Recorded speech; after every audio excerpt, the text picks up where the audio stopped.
All right, y'all, welcome to the show. Thursday, September 15th. God damn, I can't believe we're halfway through September already. That's insane. It feels like it was just August 2 seconds ago. And we're getting to the time of year that I fucking despise. Fall is Satan's time, as is winter. Anything that's cold is evil. So there's a lot of stuff I want to get to today. It's not all bad news about it being September. There's some fun ski that we're going to have today. We're going to have some fun today. So a Fox anchor declares that Biden hates at least half of America. We are going to evaluate that claim. Needless to say, I have a lot to say about that. We also have the new king of the UK has an outrageous list of daily demands that I'm going to run through with you. I mean, if you're not... I know I have a bunch of people who listen in the UK, and I love you guys to death. I'm curious what you guys would think of the monarchy, because I know there's probably a strong cultural impact, which leads you in the direction to, like, defend it or support it. But, man, some of this stuff gets silly, dog. I don't know how else to say it. Some of this stuff gets really, really silly. So we'll talk about that.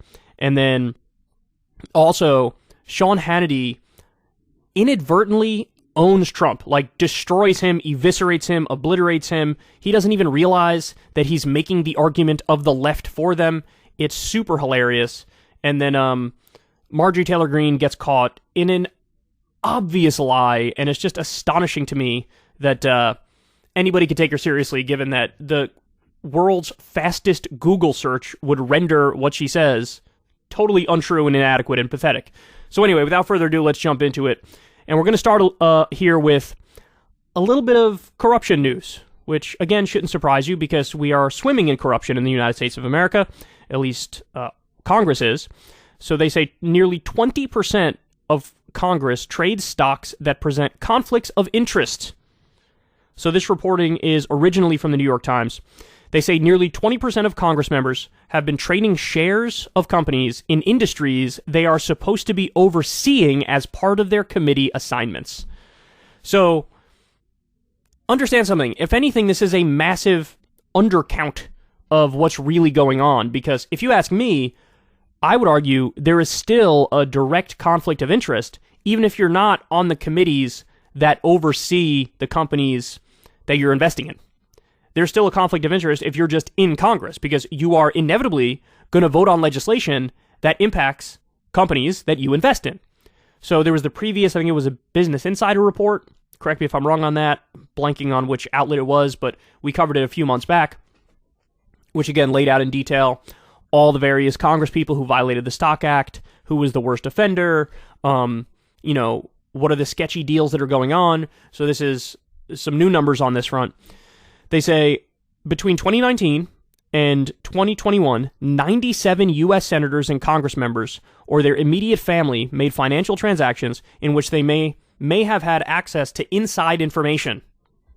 The New York Times reported on Tuesday. Representative Bob Gibbs, a member of the House Oversight Committee, reported buying and trading shares of pharmaceutical giant AbbVie in 2020 and 2021. At the same time, the committee was investigating the company and its rivals for unfair pricing practices. So let me ask you a question.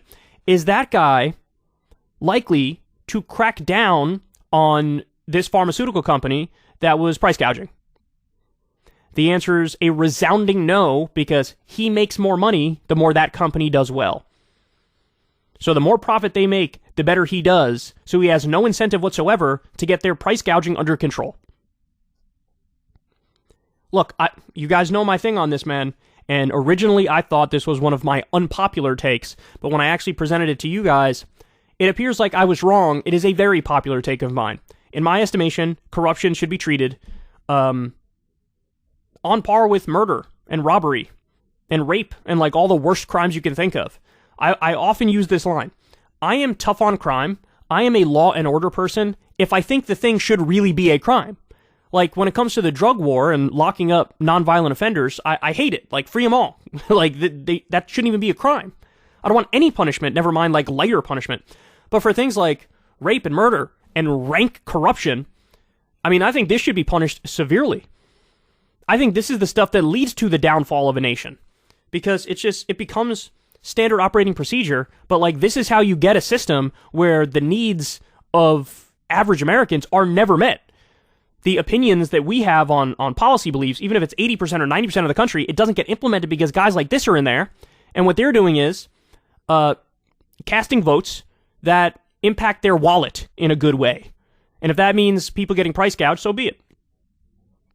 Meanwhile, a total of 13 lawmakers traded shares of companies that were under investigation by committees they served on. Oh, isn't that beautiful? The wife of Representative Alan Lowenthal sold Boeing shares in March 2020, just a day before a committee her husband sat on released a bombshell report that alleged Boeing leadership was partly to blame for 2 fatal 737 MAX crashes. Gee, I wonder, man, I'm not sure. Do you guys think that there was maybe some insider information being given there? What do you guys think? I can't figure it out. It's kind of tough.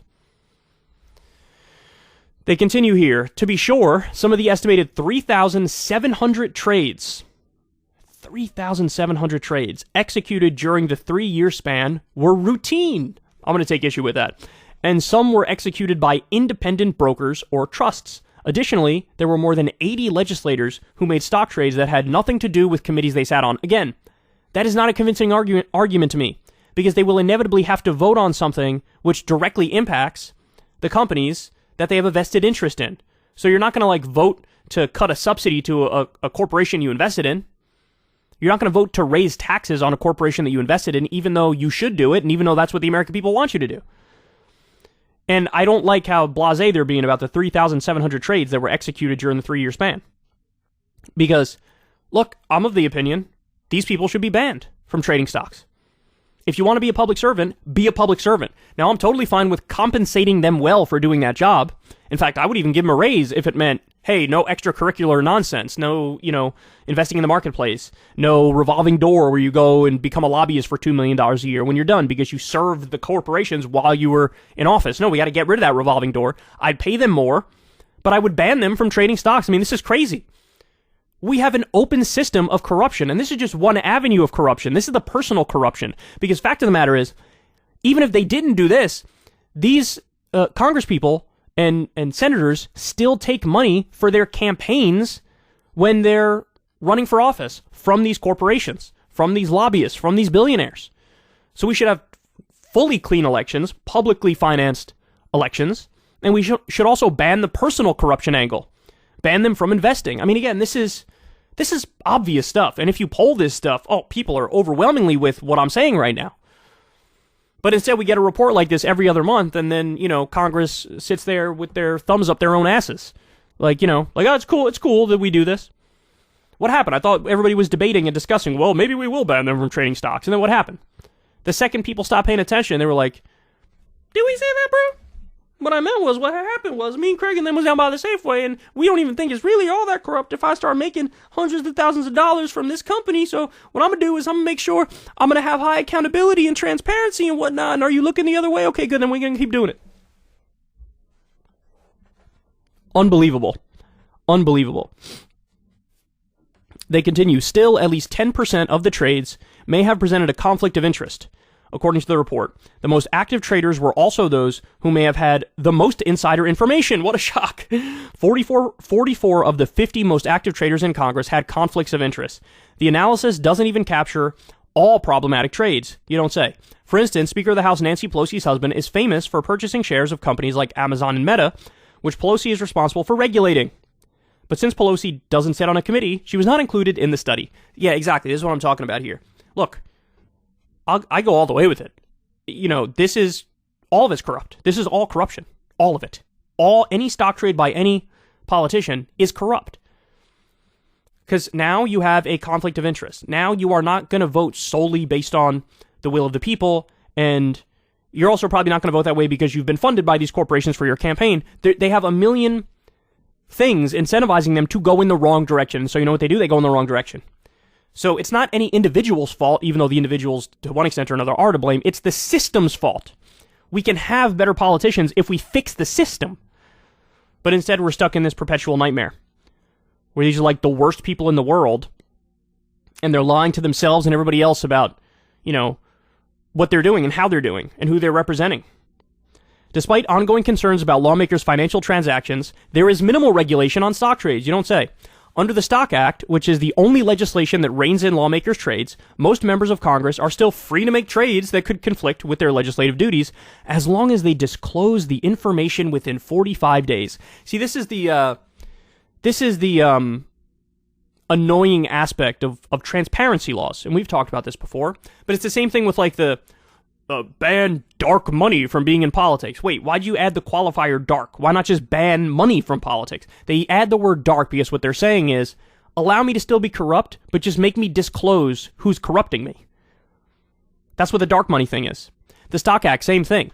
It's the appearance of doing something about corruption and conflicts of interest, but really you're not doing anything except documenting exactly who's being corrupted. Now, it's better than nothing because I want to know who's being corrupted so we can have the details so I can tell you guys it's not theoretical. This isn't my opinion. This is a fact that it's actually happening.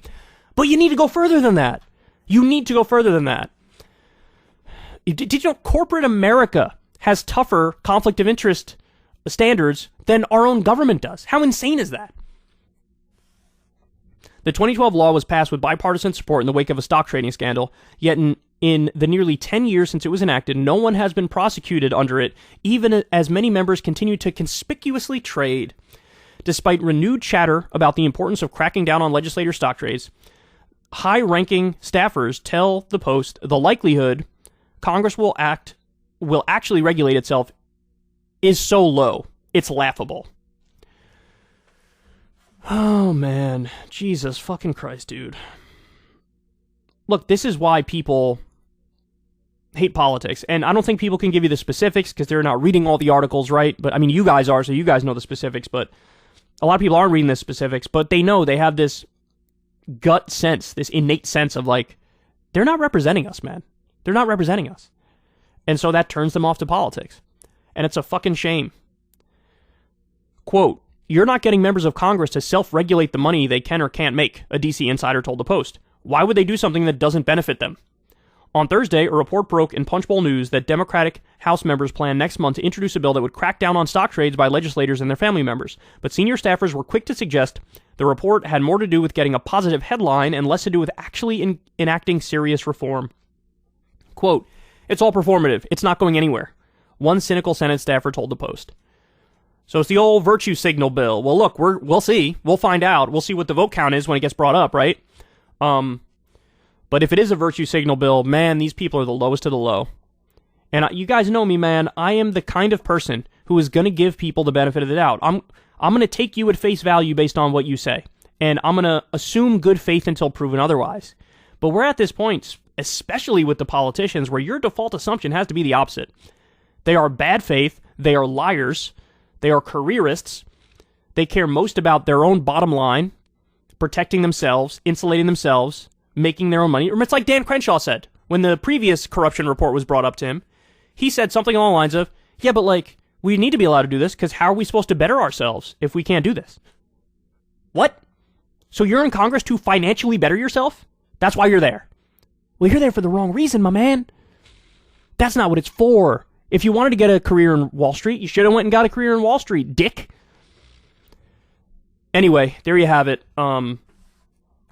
Look, this is the issue that leads to all other issues in our system. It is the money in the system, it is the corruption that leads to your will and my will and the will of the majority of Americans almost never getting implemented. Because we're not the ones who are really in charge. The ones who are really in charge are the donors. The ones who are really in charge are these corporations that the politicians are investing in. They are the ones in charge. It's the CEOs, it's the billionaires, it's the corporations, it's the lobbyists. And that's how you get a system where, fill in the blank, maybe 80% of Americans want to raise the minimum wage. 70% want to legalize marijuana. You know, the list goes on and on with the progressive legislation that people support. And what do we get? Not that. So, this is it. This is the core of it. This is the core of the problem, or the problems that we deal with. Hey y'all, do me a favor and like and subscribe. It helps out big time in the algorithm. Click the bell as well for notifications when videos drop, and watch that video on screen right now. You know you want to.